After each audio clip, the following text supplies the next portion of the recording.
Guys, welcome. Collective reading tayo ngayon. Tingnan natin kung kaninong energy to. Be open-minded po, hindi po halos lahat makaresonate, kaya piliin nyo na lamang. And thank you nga po pala sa mga nag-subscribe, lalo na po sa mga bumabalik. Marami pong salamat. Give me the message for collective. Anong energy? O, kaninong energy to? Ayan. Pwedeng sa'yo, pwede rin sa person mo. Okay, piliin nyo na lamang kung aling part kayo dito. I-release ang dapat i-release. Ayan. Give me more information. Kaninong energy to?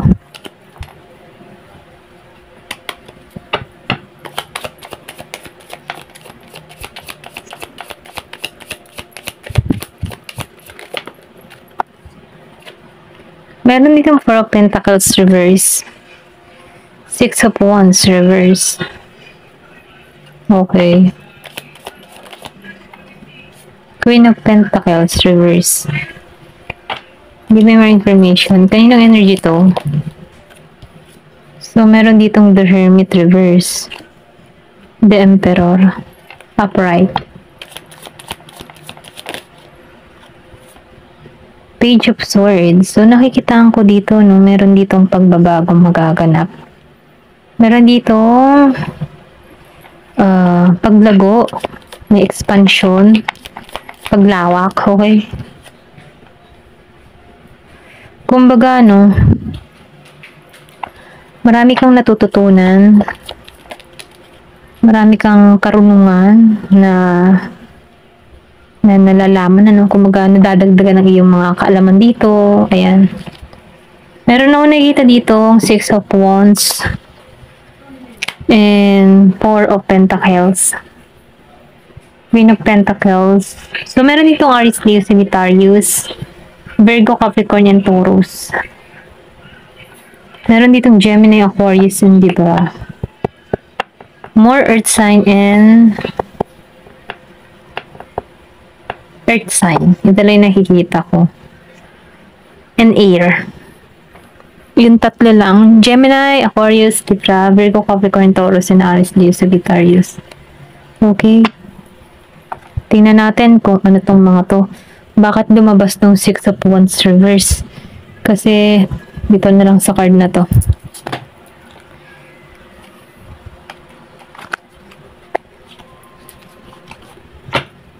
Bakit meron dito hindi natuloy? Or meron dito hindi kumilos sa'yo? Yung iba sa inyo, meron dito hindi kumilos, hindi siya tumuloy, nagpaligoy-ligoy ito sa'yo. Kumbaga, kung meron kang iniintay na tao, itong tao nito nagpaligoy-ligoy pa. Okay? Bakit ito yung nagpaligoy-ligoy pa? Dito sa 6 of Wands. Pwedeng nakukonsensya to, or pwede rin sabihin na may takot, kaya may takot na nadarama. Kaya hindi siya tumuloy. 6 of Wands din sinabay ng 6 of Cups. Hindi to tumuloy sa'yo. Dahil meron tong atraso dito sa 6 of Wands sa'yo. Kumbaga, maybe nakikitaan ka na ng tao nito na wala ka ng pagmamahal sa kanya, or pwede rin sabihin na wala ka ng amor, wala ka ng pakialam sa kanya. Yung ganun ba? So, nakikitaan ko rito na itong taong ito ay, alam mo ba yung tipo na inaalala niya yung bawat nakaraan, pagsasama nyo, okay, yung mga sandali na masaya pa kayo. Kumbaga, iniisip nitong tao nito. Nafe-feel ko din dito, no, na tumitingin siya sa nakaraan, yan, sa mga memories nyo. Kaya itong tao nito sa 6 of Wands, hindi tumutuloy sa'yo kasi maybe, hindi na maibabalik hindi na maibabalik yung saya ng memories nyo. Kasi meron ditong atraso na ginawa sa'yo, kaya itong tao nito, hindi siya dumidiretso, or hindi to kumbaga, no, imbis na umaksyon, itong tao nito, isip lang yung pinagagana niya dito. Takot siyang umaksyon sa'yo. Ito lang na-feel ko. Alam ng tao nito yung bahay mo, pero itong tao nito, wala pang hakbang, wala pang pagkilos na ginagawa sa'yo, kasi pwede nang sabihin, nag-iisip to ng strategy patungo sa'yo, kumaga tinitingnan niya muna kung kung okay ka na, puntahan. Yung tipo bang ganun? Or pwede rin sabihin na, no, pinagmamasdan ka nito sa social media or pwede rin merong kakilala ka, nakilala ng tao nito. Okay? Kung nakikibalita sa'yo, ito lang nafe-feel ko. Dito sa Six of Cups. Ayan. Tingnan natin dito sa Four of Pentacles. Ba't naman tan lumabas ng naka-reverse? Lumabas ang Five of Cups. So, kaya lumabas na ng Four of Pentacles. Naghirap kayo din, nagsasama kayo. Lalong-lalo na sa usapang pera. Pwede rin, ito yung naging problema nyo, dalawa, financial, okay? Or pwede rin sabihin, ano, meron ditong negatibong tao, nagpo-focus na lang sa mga kabiguan na naranasan. Ito rin nafe-feel ko, kumbaga meron tong pagsisisi na ginawa sa'yo, okay? Or pwede rin sabihin na lulungkot itong tao na ito. Kasi nakita ko dito sa Four of Pentacles na hindi ka naging masaya eh. Pwede rin maraming pangako to sa'yo, pero hindi niya natupad. Dito, na-disappoint ka dito. Ito lang nafe-feel ko. Pwedeng pinagyabangan ka neto, meron siyang ganun, or pwede rin magandang takbo ng buhay niya, pero kabaliktaran, okay? Kumbaga, no, may panlilin lang na ginawa dito, na kung saan na-disappoint ka dito, or maliban dun sa mga material na kaya niyang ibigay, pwede rin na meron siyang ginawang kasinungalingan sa'yo na kung sana na-disappoint ka. Nagdala to ng lungkot sa'yo or pwede rin sabihin sa tao na to, okay? Kasi hindi siya naging totoo sa kanyang nararamdaman, hindi siya naging totoo para sa kanyang sarili. Kumbaga, no, may mahirap na sitwasyon na tinatahak tong tao na to. Meron dito yung Scorpio, Cancer, and Pisces. Then dito, no, sa Queen of Pentacles, bakit to lumabas? The High Priestess reverse. Kaya lumabas ang Queen of Pentacles, ano, meron kang person dito na hindi marunong. Hindi marunong sa buhay. Or pwede rin sabihin, ano, yung bang tipo na palaasa siya, hindi niya kayang gumawa ng paraan once na may problema. Okay? Till na-feel ko.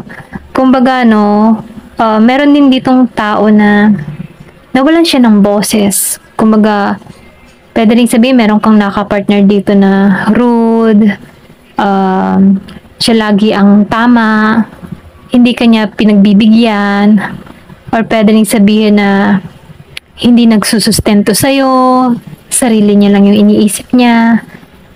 Nakikita ko dito na hindi ito stable sa panahon ngayon, okay? Marami siyang mga sekreto, mga nilihim sa'yo. Kumbaga, no, hindi siya nagpapahayag ng kanyang nararamdaman, masyadong malihim, ganyan. Ito rin yung nagpapahirap sa yung sitwasyon eh. Pwede nung magkasama kayo, no? Nahirapan ka sa sitwasyon sa tao na to kasi masyado siyang makasarili. Sarili niya lang yung kanyang inuuna. Hindi niya sinasabi sa'yo yung mga problema, kung meron mang dapat ayusin. Sa kanya lang, marami siyang sikreto, marami siyang nilihim. Ito rin na-feel ko. Meron ditong Year of the Rabbit. Ayan. Okay. Then dito na sa The Hermit. Kasi yung Hermit, nakikita ko dito, naguguluhan to eh. Wala tong mahanap na kaliwanagan dito sa The Hermit reverse. Pero ganun pa man, ano, tingnan pa natin. Bakit lumabas to ng naka-reverse? Four of Pentacles reverse. Lumabas din ng reverse ang Four of Pentacles. Kaya, kaya siya naka-reverse dito, no, sa The Hermit. Nahihirapan tong tao nito na i-let go. I-let go ka. Or pwede rin sabihin na ayaw kanyang mawala sa buhay niya kasi masyado kang mabuti. Madalang yung katulad mong mapagbigay ng attention, mapagmahal, caring. Kumbaga, hindi ka controlling. Kumbaga, yung tipo na ka lang, kalmado ka lang. Okay? So, itong tao nito, dahil meron ditong pagkakalayo-layo sa inyong dalawa, or pwede rin sabihin meron kang nalaman dito na mga sikreto niya, nabunyag sa'yo, kaya meron ditong nagpaubaya or nag-let go na lamang sa sitwasyon na to, okay? So, itong tao nito dito sa The Hermit reverse, nahirapan to, okay? Ito lang na-feel ko, nahirapan siya na pakawalan ka, overthinking. Kumbaga, gusto ka niya ngayon bigyan ng oras, panahon, pero hindi niya magawa kasi wala ka na. paano siya makakabawi? Wala ka na. Ganon. Ito lang nafe-feel ko. Ngayon itong tao na ito, gusto niya bigyan ka ng oras, bigyan ka ng attention, okay? Pero wala na siyang control sa'yo dito sa Four of Pentacles. Maybe lumayo ka na dito. Kumbaga, pinakawalan mo na siya. Pinakawalan mo siya nang wala kang galit sa puso mo. Kumbaga, kahit meron kang mga sikretong nalaman dito or meron mga nagsabi sa'yo ng masama about sa person mo, ano? Or kahit hindi sa person mo, sa environment, sa tao na nakapaligid sa'yo. Kumbaga, ano, pinakawalan mo na to. Hindi ka ayun, tipong nagtanim ng sama ng loob dito. Hinayaan mo na lang siya. Maybe ikaw yung tipo ng tao na relihiyoso. Na once na may mga negatibong something na ganyan na hindi ka nakikipag-deal, parang ipinagpapasuggest mo na lang. Okay? Ito lang na-feel ko kasi mabuti ka. Mabuti kang tao dito sa Four of Pentacles reverse. Okay? Meron ditong Virgo, Capricorn, Taurus. Ayan. Dito sa The Empress. Nafe-feel ko dito sa Emperor. May authority ka na. Okay? Or pwede rin sabihin, meron ditong taong may authority. May paninindigan na. Okay? Kumbaga, handa na tong magsimula muli, handa na tong mag-build. Okay? Mag-build ng foundation para sa'yo. Bumuo ng happy family, okay? Pwede rin new person tong parating sa'yo or pwede rin kilala mo na to, okay? Bakit ito lumabas? Four of Wands reverse. So, kung energy mo to si Emperor, no, ito yung nagtulak para sa'yo sa pagbabago. Kumbaga, naging kang independent dito na hindi mo na kailangang iasa pa yung sarili mo para sa iba. Okay? Kumbaga, no, yung tipo na hindi mo kailangang mabuhay para sa isang tao, sa tulong ng isang tao, yan, ganyan. Kumbaga, nagiging kang independent. Itong mga experience na naranasan mo, naging aral to kung bakit ka nagiging mas matibay ngayon. Nagkakaroon ka ng authority, dignidad para sa sarili mo. Maybe naitayo mo yung sarili mo, may balik mo yung kumpiyansa mo. Or pwede rin sabihin, nagiging magandang takbo ng pamumuhay mo kung bakit independent ka, okay? Yung tipo na, I don't need man, I don't need woman. Ayan. Ito rin na-feel ko. Kumbaga, kontento ka. Parang, okay lang na magkaroon ka ng kapartner. Basta yung may tiwala ka. Or merong ditong tiwala na salita. Kasi na-feel ko dito, nagkaroon ka dito ng excuse me. Experience na sa past or mayroon kang separation na nangyari sa buhay mo kung bakit nagiging kang matigas yung puso mo, okay? Sa matigas ang puso, hindi naman yung sobrang tigas na talagang walang puso. Sa hindi ka basta nagtitiwala, ito rin na-feel ko, kumbaga may dignidad ka, independent ka, authority ka, kaya mong mabuhay na mag-isa, okay? Kahit wala kang kapartner o may mga kapartner ka man, kaya mong magpatuloy sa buhay. Kasi meron iba, di ba? Merong iba na hindi alam kung paano makasurvive, nakadepende sa mga partner. Pero ikaw yung tipo ng tao na hindi ka dumidepende sa partner mo kasi meron kang talino kung paano panghawakan yung buhay mo. Kasi before, nagkaroon ka ng self-doubt marami kang naranasan, na experience na kung saan nabaon ka or sabihin natin na yung ba nadapa, okay? Merong pagkadapa na nangyari sa'yo. Pero nabangon mo muli yung sarili mo. So, ito yung pinanghahawakan mo, yung pagiging mo independent para sa sarili mo. So, nakikita ko rin dito, na hindi ka muna pumapasok sa relasyon. Happy ka kung anong meron ka. Kung may dumating sa buhay mo, ipagpapasalamat mo yon. Basta totoo at merong tiwala sa bawat isa. Ayan. Then dito, sa Page of Swords, na-feel ko dito marami kang karunungan, matalino ka. Meron ditong diplomatiko na tao or pwede rin sabihin na ibang tipo na mataas ang katayuan sa lipunan, ganyan. Yung matalino. Okay, ito lang na-feel ko. Matalino ka dito sa Page of Swords. Yung bang tipong professional ka, pwede rin boss type ka, sa company or pwede rin may katungkulan ka sa company, okay? Ayan, ito lang na-feel ko, ikaw yung tipo ng tao na masigasig. Ayan, masigasig kung sa nagtatrabaho, talagang dibdiban, meron kang pagmamahal sa yung ginagawa, mga ganun ba? Ganito yung na-feel kong energy sa'yo dito sa Page of Swords. Kung makikita mo kasi dito, ikaw yung tipo ng tao na tapat. Okay? Ayaw mo ng, ano ba, kumbaga, halimbawa may nakakausap ka dito, ayaw mo ng kung saan-saan pupunta yung usapan. Gusto mo straight to the point, okay? Wala nang ligoy-ligoy. Ito lang yung nafe-feel ko sa'yo. Kumbaga, magaling ka. Ayan. Tingnan natin, bakit lumabas si Page of Swords. Kasi ikaw yung tipo na meron kang business, maybe self-employed, may company ka, meron kang magandang trabaho. Okay, meron ditong Year of the Rabbit. Ito lang nakikita ko dito sa Queen of Pentacles, then sinabayan pa ng Page of Swords. Edukada, ganun. Meron roon sa buhay. Kumbaga, ikaw yung tipo ng tao na practical, okay, grounded ka, business-oriented, di ba? Yung sinabi ko kanina, business. Sinabayan pa ng Queen of Pentacles.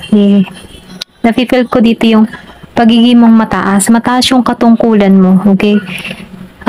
Nakikita ko rin dito, mabait kang tao, hindi ka madamot sa kapwa. Pwede rin sabihin may mga charity ka na nagbibigay ka, okay? Generous, bigay ka sa mga nangangailangan, okay? Ito lang na-feel ko sa'yo. Dahil dito, mas lalo kang lumalago.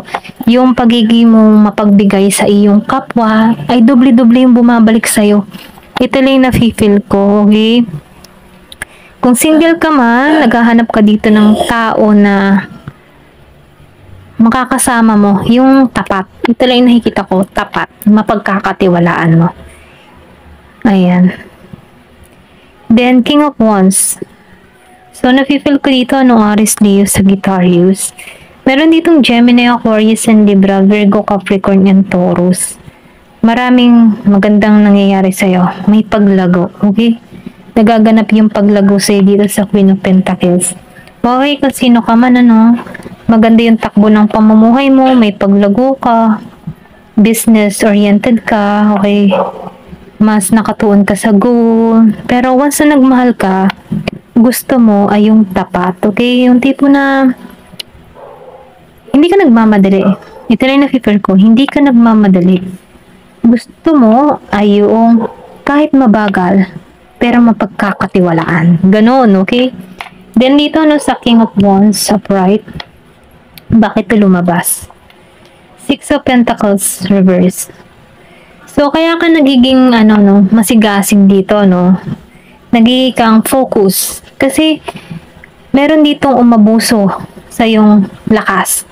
Kumbaga meron ditong nang scam sa'yo, ng daya, ng loko, okay? Kumbaga meron ditong panlilin lang ginawa sa'yo.